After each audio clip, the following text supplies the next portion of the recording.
அனைத்து உரிமை குரல் நண்பர்களுக்கும் வணக்கம். இன்றைய தினம் நடந்திருக்கக்கூடிய சீமான் அவர்களுடைய செய்தியாளர்கள் சந்திப்பில் பார்த்தீங்கன்னா சவுக் சங்கருடைய கைது குறித்து பல்வேறு விஷயங்களை சீமான் அவர்கள் மிக வெளிப்படையாக பேசியிருக்காரு. இது குறித்து அந்த முழுமையாக பார்க்க போறோம், வாங்க பார்க்கலாம்.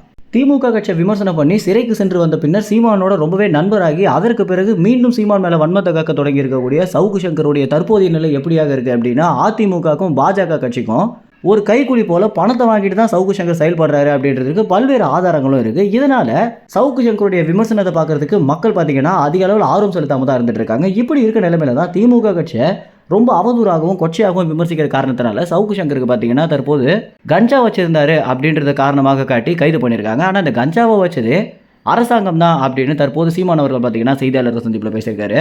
இன்றைய தின செய்தியாளர்கள் சந்திப்பில் சீமானிடம் நெறியாளர்கள் பார்த்தீங்கன்னா சவுக்கு சங்கருடைய கைது குறித்து உங்களுடைய கருத்து என்ன அப்படின்னு கேட்கும்போது எல்லாத்துக்குமே கருத்து சொல்லிட்டு இருக்கணும் அப்படின்னு எனக்கு அவசியம் இல்லை அப்படின்னு சீமான் ஆரம்பத்தில் சொல்லியிருந்தாலும் அதற்கு பிறகு பார்த்தீங்கன்னா கஞ்சாவை வச்சிருக்காரு அப்படின்னா அந்த கஞ்சாவை விற்கிறதே அரசாங்கம் தானே அப்படின்னும், அது மட்டும் இல்லாமல் ஒரு பொது வெளியில் வரும்போது கஞ்சா வச்சுட்டு வரக்கூடிய ஒரு பத்திரிகையாளராக சவுக்கு சங்கர் இருப்பார் அப்படின்றது எனக்கு நம்பிக்கையே இல்லை அப்படின்னும், என்னதான் நிறைய வெறுப்பு இருந்தாலும் இந்த மாதிரி ஒரு விஷயத்தை சவுக்கு சங்கர் பண்ணியிருப்பாரு அப்படின்றத கொஞ்சம் கூட ஏற்கும்படியாகவே இல்லை. இது திட்டமிட்டு காவலர்களின் சதி வேலை தான் அப்படின்னு சீமான் அவர்கள் பார்த்தீங்கன்னா தற்போது கண்டனம் தெரிவிச்சிருக்காரு. ஏற்கனவே சவுக்கு சங்கர் சிறையில் இருந்தபோது சீமான் பார்த்தீங்கன்னா சவுக்கு சங்கருக்கு ஆதரவாக பல்வேறு விஷயங்களை சொல்லியிருந்தாலும் இந்த வாட்டி சவுக்கு சங்கருக்கும் சீமானுக்கும் ஏகப்பட்ட முரண்பாடுகள் ஆகிய பின்னர் கூட இந்த மாதிரி தேவையில்லாம ஒருத்தரை கைது பண்றது ரொம்பவே சட்டத்திற்கு புறம்பான வேலை அப்படின்னு சீமான் அவர்கள் சவுக்கு சங்கருக்கு ஆதரவாக பேசியிருக்கிறது அப்படின்றது உண்மையிலேயே ஒரு நாகரிகமான அரசியல்வாதினா இப்படிதான் இருக்கணும் அப்படின்ற அளவுல தான் சீமான் அவர்களை பார்க்க தோணுது.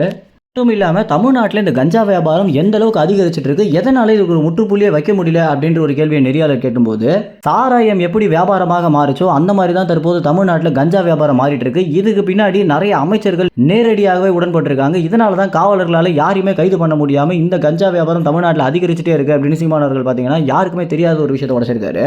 இந்த கஞ்சா வியாபாரத்திற்கு பின்னாடி அரசாங்கம் தான் இருக்காங்க அப்படின்னு சொல்லும் போது திமுக கட்சி மேல தான் பார்த்தீங்கன்னா அனைவருக்குமே கோபம் வந்துட்டு இருக்கு. ஏன்னா இதற்கு முன்னாடி எந்த ஒரு ஆட்சியிலுமே இப்படி ஒரு கஞ்சா வியாபாரம் நடந்ததே இல்லை அப்படின்னு ஒரு கருத்து சொல்லுது.